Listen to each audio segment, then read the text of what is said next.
దేశంలో రాష్ట్రంలో ఎవరి నోట విన్నా ఒకటే చర్చ. 500, 1000 రూపాయల నోట్లు రద్దయ్యాయి. ఇప్పుడేం చెయ్యాలి? కేంద్ర నిర్ణయంతో సామాన్యుడు ఏ మాత్రం భయపడాల్సిన పని లేదు. నల్ల కుబేరులు, కోట్లు కూడబెట్టినోళ్లకు తప్ప ఇంకెవరికి ఎలాంటి ఇబ్బంది తలెత్తే ప్రశ్నే లేదు. ఎందుకంటే ప్రాక్టికల్గా ఆలోచిస్తే ఎక్కువ మంది ఇళ్లలో ఓ 10,000, 20,000 ఉంటాయి. ఇంకొంతమంది దగ్గర మహా అయితే 1,00,000 వరకు నగదు రూపంలో ఉంటుంది. అందుకే మనీ గురించి వర్రీ కావాల్సిన పని లేదు. అయితే ఇంట్లో ఉన్న నగదు తక్కువైనా ఎక్కువైనా పనికి రావంటే ఆందోళనే కదా. ఇక మీ దగ్గరున్న అమౌంట్ మార్చేదెలా అనేక డౌట్. నవంబర్ 10 నుంచి డిసెంబర్ 30లోగా బ్యాంకులు లేదా హెడ్ పోస్టాఫీసులు, సబ్ పోస్టాఫీసులకు వెళ్లి వాటిని ఇచ్చేసి చెల్లుబాటయ్యే వేరే డినామినేషన్ నోట్లు తీసుకోవచ్చు. నోట్లు మార్చుకునే ప్రతి వ్యక్తి తన ఐడి కార్డును తప్పనిసరిగా చూపించాల్సి ఉంటుంది.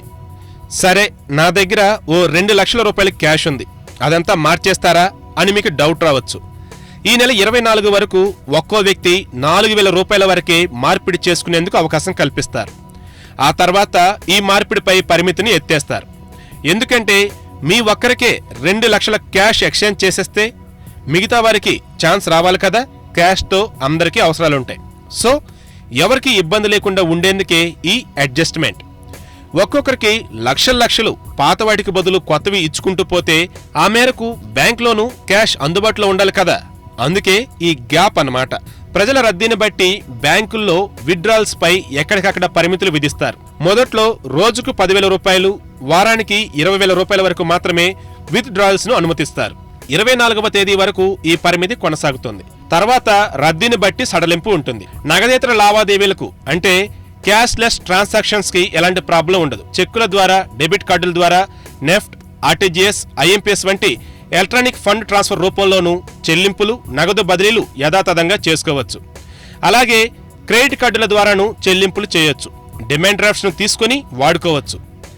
ఇక ఏటీఎం నుంచి కొత్త నోట్లే వస్తాయా? అవును, కొత్తవే వస్తాయి. రద్దయిన పాత నోట్లనన్నింటినీ తీసేసి కొత్తవి పెట్టేందుకే 2 రోజులు వాటిని మూసేశారు. కాకుంటే విత్ డ్రాల్స్ పై పరిమితి, ప్రజలకు చిన్న నోట్ల అవసరం దృష్ట్యా కొద్ది రోజుల పాటు 50 రూపాయలు, 100 రూపాయల నోట్లే ఏటీఎంల్లో ఉంచుతారు. ఇక డిసెంబర్లోపు మార్చుకోలేకపోతే ఏమవుతుంది? ఆ నోట్లన్నీ చిత్తు కాగితాలతో సమానమేనంటే అందుకు సమాధానం ఉంది. ఏదైనా అనివార్య కారణాల వల్ల డిసెంబర్ 30లోగా బ్యాంకుకు వెళ్లి పాత నోట్లను మార్చుకోలేకపోయిన వారికి మరో అవకాశం ఇస్తారు.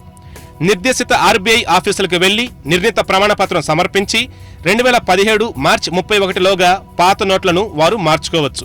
500, 1000 రూపాయలు రద్దు చేసిన అత్యంత భద్రతా ప్రమాణాలతో కొత్త 500 రూపాయల నోట్లను వెంటనే అందుబాటులోకి తెస్తున్నారు. అంతేకాదు కొత్తగా 2,000 రూపాయల నోట్లు గురువారం నుంచి అందుబాటులోకి వస్తున్నాయి. సాధ్యమైనంత త్వరలో హై సెక్యూరిటీ 1000 రూపాయల నోట్లను మళ్లీ విడుదల చేస్తారు. పెద్ద నోట్లు చల్లని చిత్తు కాగితాలుగా మారటంతో పాత వాటిని మార్చుకోవడానికి జనం పోటెత్తడం ఖాయం. ఈ రద్దీని తట్టుకోవడం కోసం బ్యాంకుల్లో అదనపు కౌంటర్లు పెడతారు. బ్యాంకింగ్ వేళలను పెంచుతారు. నోట్ల ఆకస్మిక రద్దు నేపథ్యంలో బ్యాంకింగ్ పరంగా ఎలాంటి ఇబ్బందికర పరిస్థితిని ఎదుర్కోవడం కోసం ముంబై, ఢిల్లీలో కంట్రోల్ రూమ్లు ఏర్పాటు చేశారు. మరో ఇంట్రెస్టింగ్ టాపిక్ తో మళ్ళీ మీ ముందుకు వస్తాం. మా వీడియో గనుక మీకు నచ్చినట్లయితే లైక్ చేయండి, ఇంకా నచ్చితే షేర్ చేయండి. ఏం చేసినా వెంటనే సబ్స్క్రైబ్ చేయడం మాత్రం మర్చిపోకండి. Good bye, signing off. Stay tune to జిల్ జిల్ తెలుగు.